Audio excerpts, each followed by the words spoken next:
Photos for Wedding Post podcast. I'm your host, Aislinn, and today we have a special guest episode. We actually have someone who's coming back on the podcast, which I'm so excited about. Samantha, please say hello to our audience. Hey, everybody.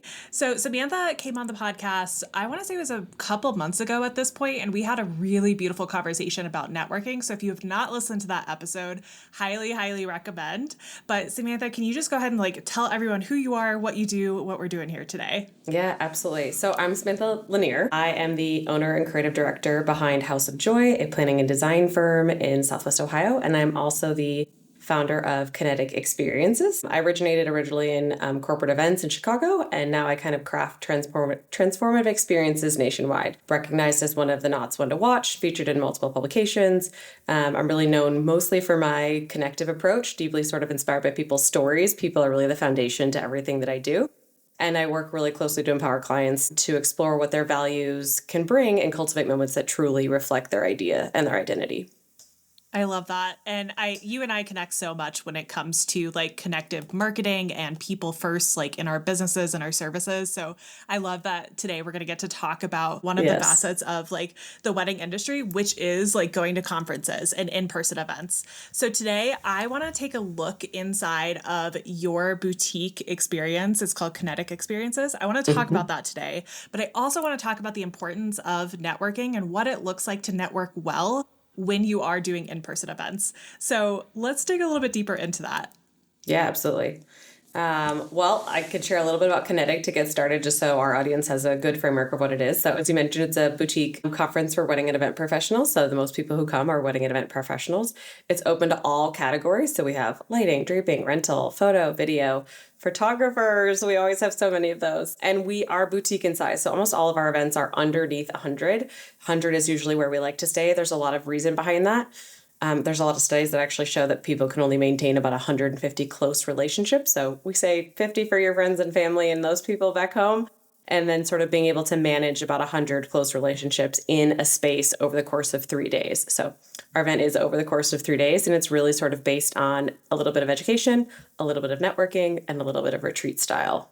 I love that. And when I was a wedding photographer, this was exactly the kind of event that I liked to go to the most, because there's just something really unique and beautiful about being able to sit across from someone and actually have a conversation. Because I don't know about you, but I have been to those conferences where there's 800 people and you're like, cool, I am in a sea of other people and I might get to make one or two good connections.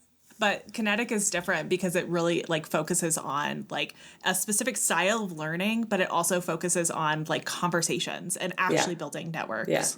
Yeah. So staying underneath 100 is really great, because that size group, we have found that the hierarchy that naturally is created when larger groups of people come together doesn't really begin to exist or get created. It's simultaneously small enough that you can navigate through everybody, yet large enough that you don't feel like you've sort of been through enough conversations that you've wasted your time and you don't know who else to talk to over it. So one of our past speakers always said it really well. They're like, do you want 5 minutes with 100 people, or do you want an hour with 50 people? And what can truly move the needle more significantly for your business within that? So the size is really important to us. And as you said, the learning style, a lot of what I like to do is think of it through the human connection element. I talk a lot about how the personal sort of meets the professional side of who we are and what we do. And these environments are created that you feel not only connected to the person, because I think there's a bit of a difference that you and I feel very connected as humans, very aligned. We might not ever directly, in this new part of your life, we might not directly work together in that regard, but that doesn't mean that we can't still have a really valuable relationship. And those relationships can always lead to other valuable relationships. So sort of meeting and blending those together so that people feel like, I've met this person, I see this person as a human, but the professional side of it is okay, now we have brand alignment, now we have value alignment, we have client alignment. There's something of additional value there as well. I would love to hear about kind of the start of building out this gathering, conference, retreat. There's so many different words that we could call it, but I want to hear about the start of what made you think that this was the next step, the thing that you wanted to create. Yeah, so what I always share is that it started from both a need and a want. So I had moved from Chicago to Southwest Ohio, and I was in need of trying to find more vendors and more creative partners that wanted to do events and just wanted to continue to push the envelope. They wanted to do something different. Different things come about, and I had people who were asking to work with me, and as we all know, sort of the networking that exists. I would ask people, do you know how to do synchronized service? Do you know how to do this? Like, can we change this option? And they didn't. And so the conversation that sort of arose between a couple different people was, let's just get people together. Thing first and foremost, if we're going to create something that's a more elevated, we have to first and foremost experience something that's more elevated. It's hard to ask somebody what the experience is of riding an overnight train if you yourself has never been on one. It's hard to relate to that. I always tell the story when I grew up, my dad would always tell me, if you really want to get to know someone, don't go to the movies. You don't learn anything about them other than their favorite snack. What you need to do is go bowling together, go to a cooking class, go surfing, go something. You find out where their pressure points are with where they get frustrated, how they problem solve, like how their time management is, how they adapt on a dime, how they care for somebody else who might be more anxious than they are, or vice versa. And you can learn a lot about a person and sort of how you feel and how also they make you feel within those environments. That's really funny because I was just thinking like, oh man, like the first dates that I went on, like when I was like in high school and stuff, some of them were like, oh, let's go to the movies. But the man that I actually married, we met at a fencing tournament. So we literally were learning how to problem solve, and we were literally competing against each other. Yeah. And like, that's so different than just like sitting passively next to someone. Yes. Science shows that you have much bigger bonds with somebody when you do that, when you actually like go through the motions of doing something with people, right? And there's so much more behind like the body language and the cues and the things like that. But like you now will forever have that shared experience between the two of you that no one else can ever take or replace, right? Where it's so easy to do something that's less impactful on our body and our like physical chemistry that can easily just be swapped out for another sort of scenario. But you did touch on the origin story, and I've kind of glossed into a different sidebar because I sometimes do that. But essentially it started with a dinner. We basically closed out the venue and they pretty much asked us to leave. We stayed too late. And then it sort of grew from there to a full day, a half day, a day and a half, and so on and so forth. And so it has grown through a couple different iterations and variations, but it is now sort of in its current state of the 3 days. Oh man, I sometimes I wish I was still a wedding photographer just so I could go to some of these things because I miss like how much thought and intention goes into creating something like this and like having an event that has like just so much heart behind it. I want anyone who's listening to this, if you are in a space where you are leveling up, and I put that in quotations because that means so many different things to so many different people. I think conferences, retreats, and gatherings are some of the best spaces that you can put yourself in when it comes to experiencing what your next level might look at like and like who might be there with you. So I think one of the things I really wanted to touch on in our chat today was like, there are so many conferences out there. Like I could probably name like 30 like off the top of my head. There are big ones, there are small ones, there are workshops, there are retreats, there's like specific to each niche. So if somebody's listening to this and they're like thinking about 2026 and what do I maybe want to go to? What are some different things to think about as far as what might be a good fit for 2026 and where someone could do in-person networking? Yeah, I think that's I think that's actually a really good part of the decision-making process that people should be aware of. And I always recommend that people look at a couple different factors. The first is yourself. Take a little bit of self-reflection and figure out how is it that I like to gather with people around me. It's probably no surprise that I would love to hang out with people. I love a good lounge bar, a nice cocktail. I love really good food and beverage. I love chatting long hours over meals. I love debating food too, is always fun. But like to me, that's how I want to hang out with people. Or I want to go like full adventure and like I want to go skiing with you. I want to like go do stuff with you. I want to like workshop a problem with you. So I always say, look at yourself first and foremost and figure out like, how do you like to hang? What makes you happy? What makes you celebrate? Like, where are those things and those ways that like you like to most relate? There are extroverts, there are introverts. We all need a different amount of time to refuel through the day, to be part of things. Do you like a lot of sleep? Is sleep not a thing? Do you like big parties? Do you like lots of education? Are you more hands-on, or do you just like to listen and sort of reflect on it and take it from there? I think first and foremost, looking at sort of what is the best learning style, what is the best connective style for you first and foremost is going to be ideal. and then taking a look at what the different platforms are putting out and asking yourself, not only is that a room that like I feel like I personally can thrive in and do something in, but also does that room provide the something that is going to be of value to me in my brand, right? I think there's the brand alignment for how your brand can fit within that, and thinking like, okay, yeah, this is something that's going to have the value for me. The people in the room are going to have a value to me. My strategy as far as like where I want to be, I think thinking about like the strategy as it relates to your brand, like what does leveling up for you mean? What does pushing, what does challenging yourself in that next regard look like? We always try to pick a certain category to just like try something new in, whether it's a graphic decal or it's a raised floor or it's something like, let's pop up a yurt. That's what I'm doing research on now. Like it's just something that we can do more on, push more on, investigate more on, become more of an expert on. The strategy of that within how your brand fits to those entities, I think is really important. And then I always say, think about your ideal client. Because if you're going to these places, one way in which you can create strategy and you can leverage the investment around it is by sharing your experience there, sharing about it, sharing the photos, sharing the imageries from it, sharing your experience from it first and foremost, sharing what you've learned, but how that relates through the client lens, your ideal client lens, and does that feed back into it, right? There's different types of events we've all seen. There's some wonderful planners that I could, sort of just script out what their ideal client is. Do you like the big build outs and all the tented things? Do you like the mega parties? Do you like, something quiet and intimate? Do you like off the beaten path? Do you like the classic?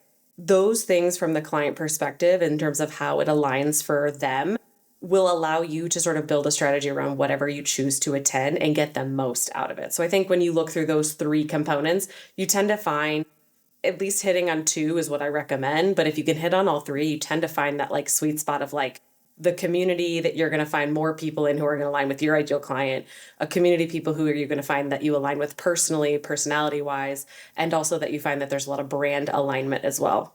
So something I want to touch on here is a lot of times when you're, and I'll use wedding photographers as an example just because I have so many experiences with wedding photographers and I also coach a lot of them. A lot of times wedding photographers will be like, I'm going to go to this photographer's workshop and this is how I'm going to level up my business. And while there is a season for this and there is a time for this, there is also a time and a season where you should be putting yourself in rooms with other people who like you might not have the same niche, you might not have the same discipline, you might not have the same like you might have a planner and a photographer and a florist and a makeup artist all sitting at the same table. At a certain point in your business, those connections are going to be more valuable to you than going to another photography workshop and like getting photos for your portfolio. Absolutely.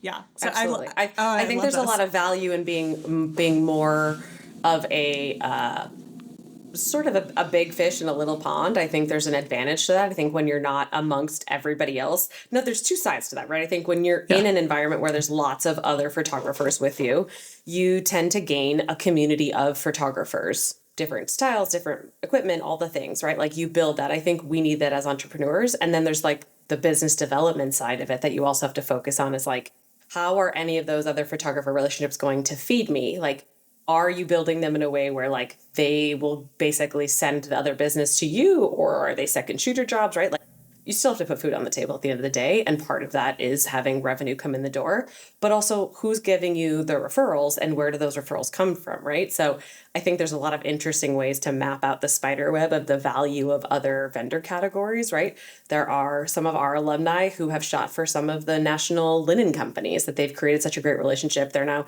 shooting their campaigns, or they're the go-to photographer for the rental company. Well, when the rental company has their 20th anniversary party, that photographer now gets hired for that job as well, right? Or when the rental company has really great clients who don't hire planners, they're going to go to the person who's always supported them in that regard. So those relationships I think are truly invaluable as you grow as well. And you can find different personality types too that can sort of help you give a different perspective on your work as well. I love biz dev. It's like if I was not in the wedding industry anymore and I was not a coach anymore, I'd probably be in biz dev. Like it's like one of those things that I just love talking about, and it's I think it's why I love coaching so much, is because a lot of creatives don't necessarily think about it in the way that you and I have talked many times about. Yeah. So let's talk a little bit more about the value of networking. Like we've talked about networking like in our past episode. If you guys have not listened to that episode, go back and listen to it. It's amazing. But I want to hear more about like your specific thoughts on navigating in-person events because we know people should be networking. We know that's a thing. But when it comes to in-person events, I think there's something different than if you're in like a Facebook group with people or on a Zoom call with people. Yeah. There's something really unique about in-person events and even personalities come into play there. Yeah, I think there's a lot. Well, I think when we look at the personality side of it, I think you have to look at how can you show up in a genuine way as it relates to your brand. I think what is really interesting about our industry is how personally connected we all are, and yet we're all making these huge transactions, these huge events. We're popping up as a team every weekend, every other weekend, in places really all over the world. And so being able to like blend in on the personal and relatable side is one component, but also being able to serve as the creative and the services or the products that you provide is another component to that relationship. So knowing how, again, I think going back to the personal side I mentioned earlier about picking a networking event to attend is knowing sort of how you like to move throughout a room and what that looks like. Again, not to get overly strategy about it, but I do think that there is strategy to be involved in that. And I think knowing like, are you somebody who like is okay to walk into a room of 100 people and navigate through it? Maybe not. Then you're probably better off getting there really early or just getting there on time and being part of that like initial flow so you can sort of naturally go through it. One of my favorite people to kind of take some notes from is Vanessa Van Edwards. She does a lot on like charisma and cues and just the way you can move through different spaces. One of the most valuable places for you to be in a room is just like the cocktail tables just outside the bar. It's one of the most like highly trafficked areas. It's easy to kind of move in and move out. And I always recommend sort of body cues. So making sure that you're sort of always open to people. You're not like closing yourself off and, no arms crossed. Keeping yourself really like open to people in that regard. But I think you have to look at how you're coming to an event. And every room that you go into can be slightly different in terms of like what is the real purpose, right? Like, are you just going to go or are you going for a certain reason? I've said before that there are certain rooms that I go into because I want to continue to be thought of as a thought leader. I want to continue to be seen as a leader in my area, in my category, whatever that is, and I stay in those. And then there's other rooms that I walk into wholeheartedly wanting to be the dumbest person in the room because I want to be able to absorb all the information from other people. I want to be able to be in those other spaces. I want to connect with other people in that regard.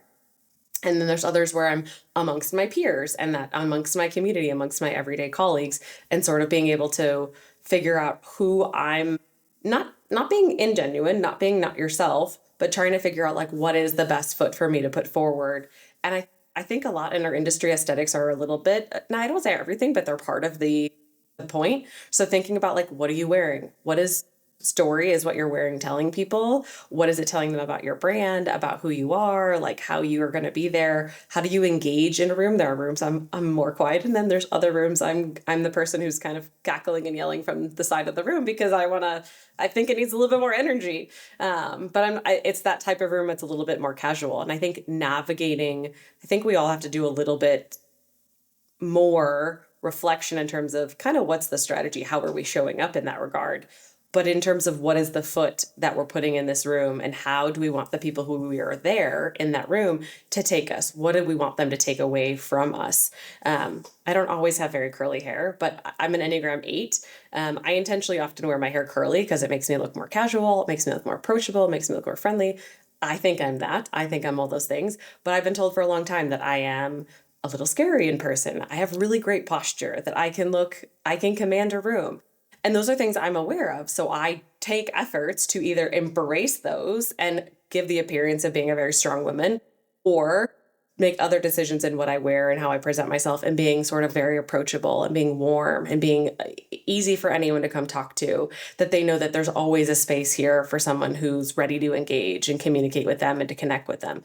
So being able to sort of know what side of me I need to step into, right? There's the soft, relatable boss, and then there's like, I got to draw the hard line and you're fired. Oh my gosh. It's so cool to hear like the way that your brain works around this because I agree with you that I think a lot of people do not have this like level of intention when they're walking into these networking events. And some of the things that you hit on, I think in the same way of what can I be in this space? So for me, when I walk into a space, a lot of times I want to be the warm connection between me and somebody else that like these two people don't know each other. But if they know me, then they get to connect with each other. So a lot of times I will be that warm handshake for people. So like if I see a friend and I'm talking to a friend and then there's somebody else who comes up who's an acquaintance, I'm going to introduce these two people together. And if that's a superpower I have, it is like my job to share my gifts and talents with the world. So I'm going to do that at every chance that I get. So if you're listening to this, what are your superpowers? What are the things that you are so incredibly good at? And can you bring them with intention to these spaces that you're walking into? Yeah, you've positioned yourself as a connector. And Yeah. so being able to, you've identified that that's a skill you've had, and you've identified that that's also a role you tend to take. And so being able to position yourself in a way where you can continue to connect people provides you more relationships, but also provides other people value by continuing to know you and the relationships that will come about. And it's not just a gift and a talent that I have, it's something I enjoy doing. So you Correct. also have to, yeah, because there are Yeah. some people who like, they want to be the connector, but they want to hoard their connections. And I'm Yeah. not one of those people. I am one of those Yeah. people that I'm like, oh, you guys would love each other. Like, Yeah. let's make this connection. Well, I think that comes about often when we look at a room and we hear, I'm not getting anything out of it. And it's like, okay, there's totally possible. Maybe you've outgrown that room and it's not a good space for you anymore.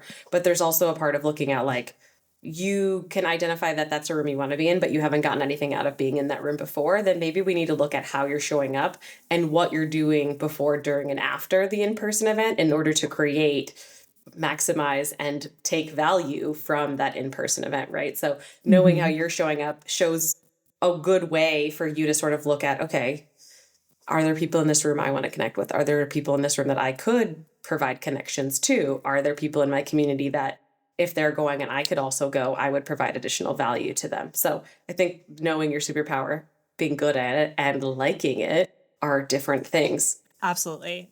Yeah. And if you're not a connector and you're listening to this and you're like, how does she do that? It might not be your superpower. That's okay. But you might have connectors in your network that this could be like something that you spend time with them when you go to like these Yeah. networking events. I also think it's important when you're walking into a room to not be looking at who can I like buddy up with or who can I get something out of? I think it's important to walk into a room and remember that every single person in that room is another human being and every single person in that room has value.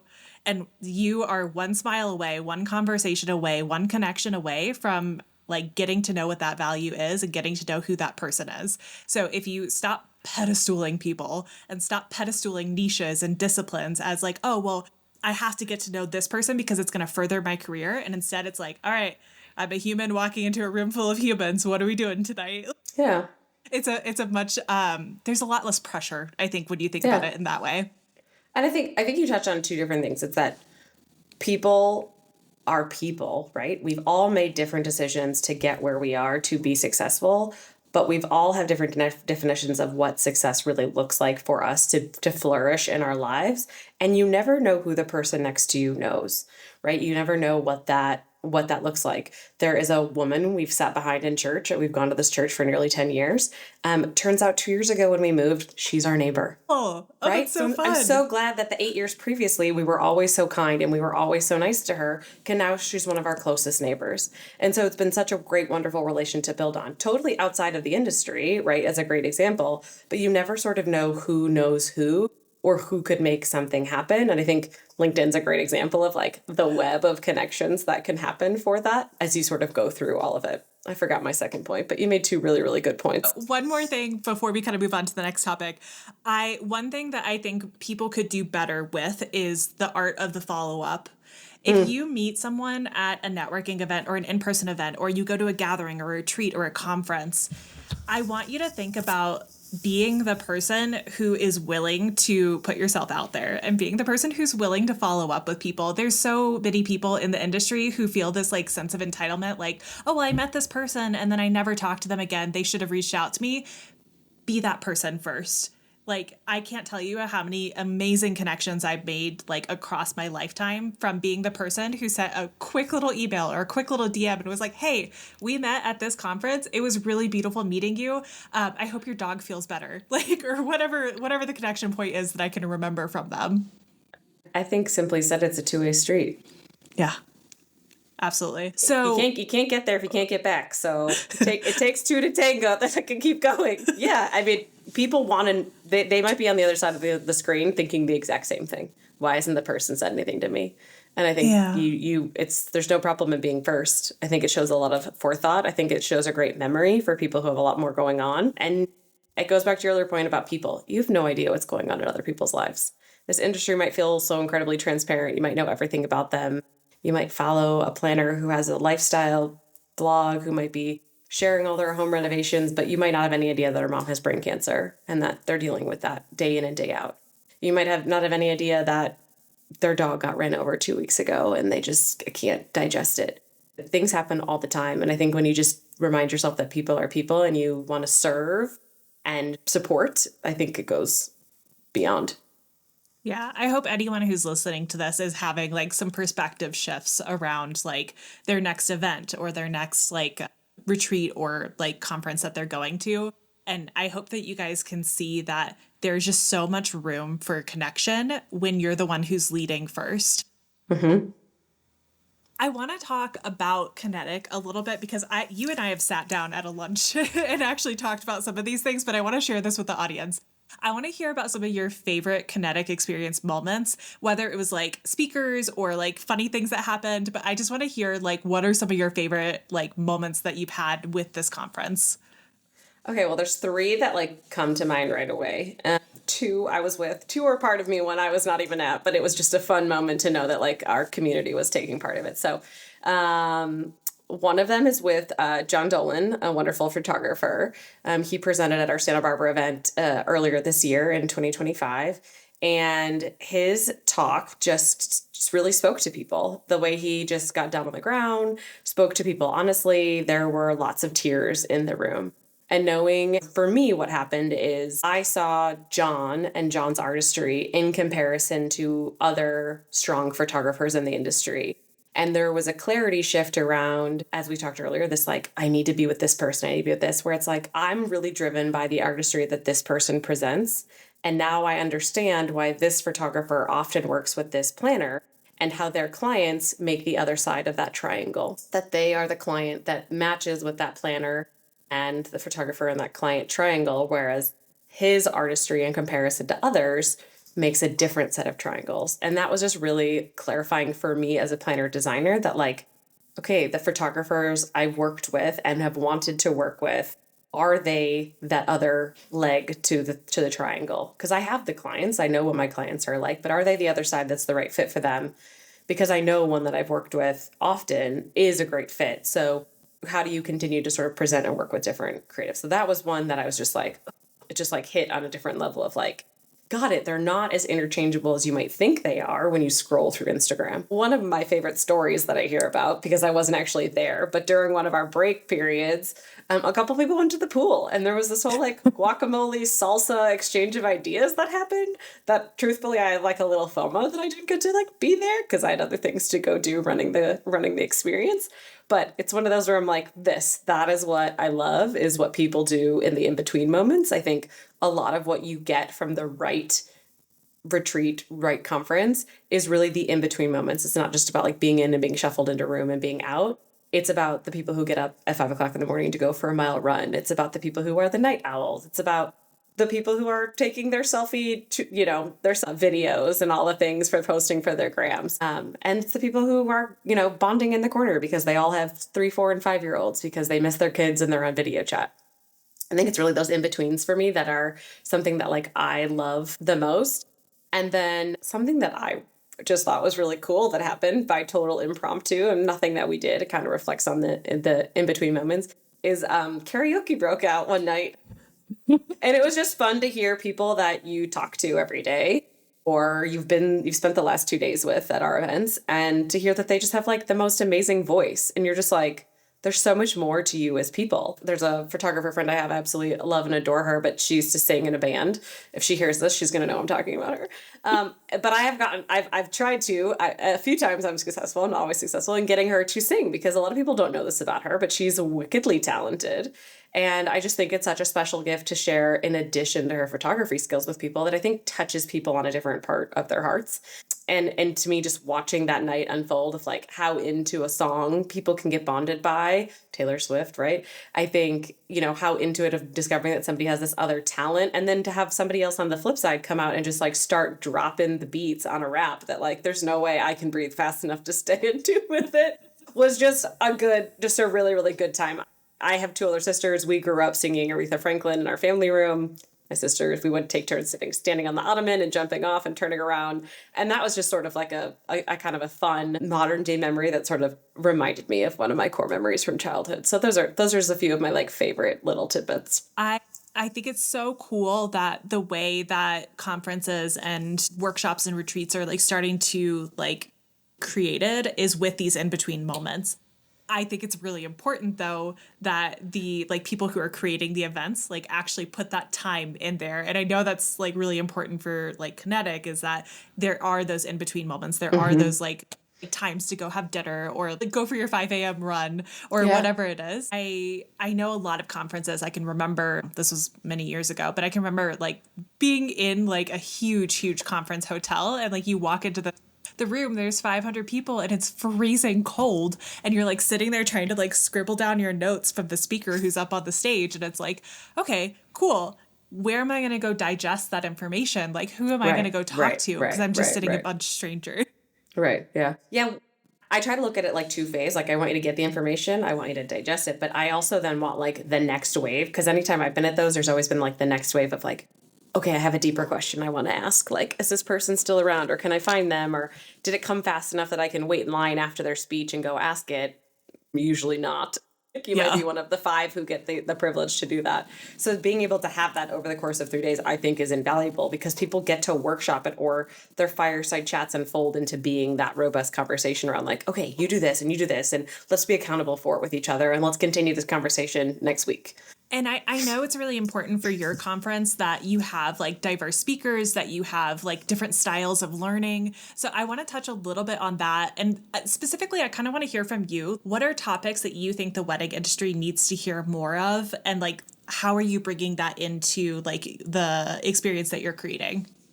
Yeah, I think a couple points come to mind, in that I think we need to be a little bit more revealing than we think we've been revealing at this point. I think you don't have to drop names or specifics about like past clients or stuff, but I think so many people wonder how different planners, photographers, any category got to be where they are. And I think drawing the curtain back really allows, like really drawing the curtain back and turning the lights on, really, I think, allows the next generation, the next wave of people to learn and grow and figure out like, okay, this isn't just about like knowing the right people or photographing enough or paying X amount of dollars to go to enough of these.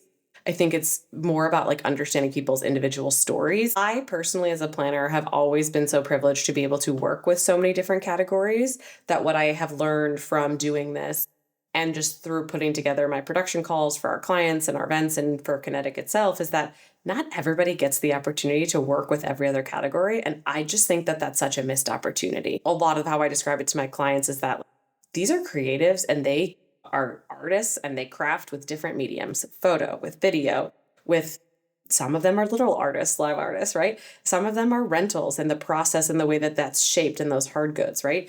And especially when it comes to catering, right? I think chefs just, instead of creating with fabric like an interior designer, they're creating with food. And there's a whole language and emotion that comes with that.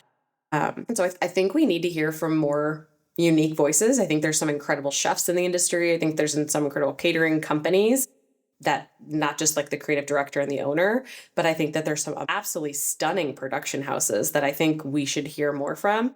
I'm personally a big fan of sharing a lot of knowledge around tenting. I don't think we hear enough about it, and easy and as beautiful as it looks. I've run into a lot of photographers who just don't understand what that beautiful tent looks like and what the production build looks like. And I think you can create yourself to be more valuable as a fill in the blank photo, video, whatever, by knowing more about what all of those other categories do. And I'm a big believer that like the more I know about what everybody else around me does, the more my job can be of value and of service to what they do. So I think there's a lot around that when we work with our speakers, and we use the terminology speakers because it's industry wide, like digestible, acceptable. People have like an easy reference point. They're not really that. They're just industry educators in my mind and facilitators. But we really go at it not from the standpoint of like, these are 5 topics that I need and I need to fill in the box for every single one, but more so from the standpoint of like, does this person see the value in people? Do they love and honor and cherish like the relationships of humans? And do they align with the mission and vision and values of what Kinetic stands for and what Kinetic wants to provide? Those people end up being the most impactful speakers that we have. They end up being the people who our community like loves to rally around the most because they're people who naturally insert themselves into all of it. And our educators or speakers, as we call them, also attend the entire component. So they first-handedly demonstrate that not only are they going to be on stage, but they're going to sit next to you at dinner. And so you can see how the leader gets taken off that pedestal that you mentioned earlier. They don't really have the option because they have to come off the stage. They have to sit in the same chair that you're sitting at. And it sort of humanizes, I think, people in a really, really great way and shows people that like, okay, I can do this. It empowers a lot of people. I can really be doing this. I just have to make different decisions, or I have to choose, or I have to be happy with how my life is and where my life is at now. And I love making $10,000 on every event and doing 20 of them a year if that's what makes the most sense. Or no, I really want a big team and I want to build towards that. So I think our industry needs to just hear more transparency than it's ever heard before. And I think people just need to be more, soft and politely frank, but they need to just be more direct about, what does and doesn't work. And I think we need to hear from different categories. I think there's a lot to be said for what's happening with content creators, a lot to be said with AI. I think the whole production push that we're seeing from everything, the accessibility of all of that's just skyrocketing. And so I think there's a lot that we could continue to talk about. I agree. I love the idea of being a photographer or being a filmmaker and you're watching a production house talk about like a 4-day install. And you're like listening to them talk about what it takes to do a 4-day install for like a tented wedding on a private estate. Knowing that information makes you like able to relate more to planners or like florists or other people who you might not have had a connection point before. But now you have this information and now you have like this experience of like what it could look like to do that like style of event. And I just think that's so cool because generally when photographers are looking for like education, they're like, okay, I have to go like learn this skill set. And this skill set is like learning how to do like drone or like off camera flash or something. And it's like, well, cool. Like, sure. Like you need to always like be honing your skills, but also hone your skills and like hone your like just general knowledge outside of just what you do. And I think the question is once you find that it's a 4-day install, what can you do with that information? Yeah. Because if I was a photographer or videographer, there's 4 or 5 different people I would call immediately and ask if I could arrive a day earlier, if I could provide additional value to them and their brand and continue to build on that relationship. Yeah, absolutely. Also, like, you're never above doing, like, I don't know the word for it, but, like, handiwork. Like, you're never above, like, offering, like, hey, like, on day 1, if you need, like, an extra set of hands, I'm there. Like, be that person. Yeah. And planners always love behind the scenes. Even if it's just your phone. Plug. Yeah, exactly. We don't care what it's with. Just, we're always behind the scenes, so it's nice to be seen every once in a while. Yeah, absolutely. But I think that's a really cool perspective on future education for the industry is not just your niche, not just your discipline. Like go outside of the information that you're currently getting. Right. So I want to hear about like what your next kinetic experiences are that you like have coming up. I don't know if you can share them yet, or if that information isn't there yet, but at least like just like the general things that you're excited about. That like if somebody's been listening to this and you're like, okay, I want to like check this out more. Like, what are some of the ones that you have coming up? Yeah, so we have St. Michael's next April. So April 2026 from the 20th through the 22nd in St. Michael's, Maryland at the Inniperry Cabin. It's personally one that I'm really excited about because I'm a boat girl. So if you put me near water and a sailboat, I'm a different person. And I'm just personally super excited about it. We've got a really, really great team of people who are coming for it. And just like the local market itself is just like really, really showing up for it. So I'm super excited for what it's in store. I'm super excited to share some of the surprises that we have for the attendees. So that part's just like always really, really fun and how we're creating and weaving in a little bit more of like the property into the experience for this one. I'm really blessed that our venue point of contact there actually was able to experience our Santa Barbara event. So she brings in her own sort of attendee experience to her own attendee perspective to the experience, which is really, really nice. And then I'm in the final like contracting phase for our November 2026. So I can't tell anybody where it's at. Totally fine. But I'm like, we're like a detail or two away. And I'm super excited about that. And then we're starting site visits for 2027. So It's wild. usually we sort of stick to like 2 to 3 a year. We're trying to work towards 3. 3 is a little harder with scheduling. Usually there's a springtime and then usually there's a fall. The fall most often is in the first 2 weeks of November. So if anybody wants to sort of have the heads up, I'm sure you're going to this point at some point, but we are people first focused at Kinetic. So, which means that our alumni find out all the information before anybody else. We like to, the people who paid it into us, we pay into them. And then our email newsletter. So if you go to Kinetic Experiences, you can join the newsletter. We give you networking tips. We give you connection kit tips, sort of strategy tips along the way if you've sort of liked what we've talked about here. And then we share all the dates and locations with our email list before we ever announce them on social media. That's perfect. I'm so excited. I'm really curious to see what November is. Like, I have some ideas. But we can talk offline. Yeah, we can talk offline. And I have friends who live in Maryland who are in the industry, so I will also talk offline about those people too to get you some connection points. Yeah. So before we log off here, I want to make sure that people know exactly where to find you. So if you can do handles and any like information they need there. But I just want to like wrap this up with a like pretty little bow. Today has been so beautiful because we've talked about a conference that's like really designed to cultivate aligned connections and like empower business owners to like actually be like connected in the industry in like a very authentic way. Are there any like final piece of advice or anything that you just wish like somebody would like take home with them from our episode today? Oh, I think the first piece that I would say is don't be afraid to ask the question. I think the bad question you ask is the one you don't ever ask. And so I think if you want to work with somebody, ask, have that conversation. It might take a few times, but I think if you really want to get to know somebody, get to know them and, you know, find a way to connect and see if it works out. Yeah, I totally agree with that. I had a conversation with a client this week. She was like, oh, well, I feel like I'm at a point where like planners should be reaching out to me. And I was like, no, ma'am. No, ma'am. You are never above reaching out to other people. Like if you're scared, that's okay. Do it anyway. Like you don't know if you don't try. You don't know if you don't put yourself out there. Well, what I love about it is like you don't go backwards. You just stay where you're at, but you're more informed about now where you're at. Like you don't go like deeper in the ground. You're still at ground zero. Like so you're just more informed, and that you can do more decisions with it. Like maybe that's not the way to connect with her. Maybe they have their people. Like you know how to like move and navigate in those spaces a little bit better.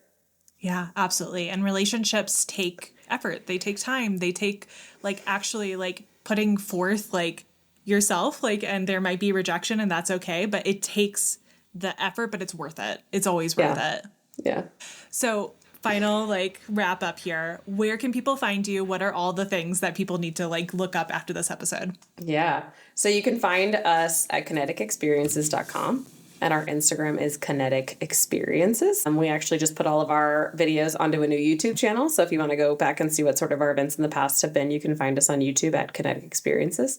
I am also over at houseofjoy.co, which is houseofjoyco.com for our planning and design business as well. Samantha, thank you so much for coming on the You're podcast welcome. again. Like a second time. So It was so good. I know. I'm so like, fun. Should we keep talking for another like 2 hours? But thank you so much for sharing your wisdom. Thank you so much for sharing like your conference and retreat and like all the information. And just, I think it's so important for people to just have that like human first, like people first, like mentality. So I love getting to talk to you about these things. Yeah. Thank you. We just want to make sure people know what their options are.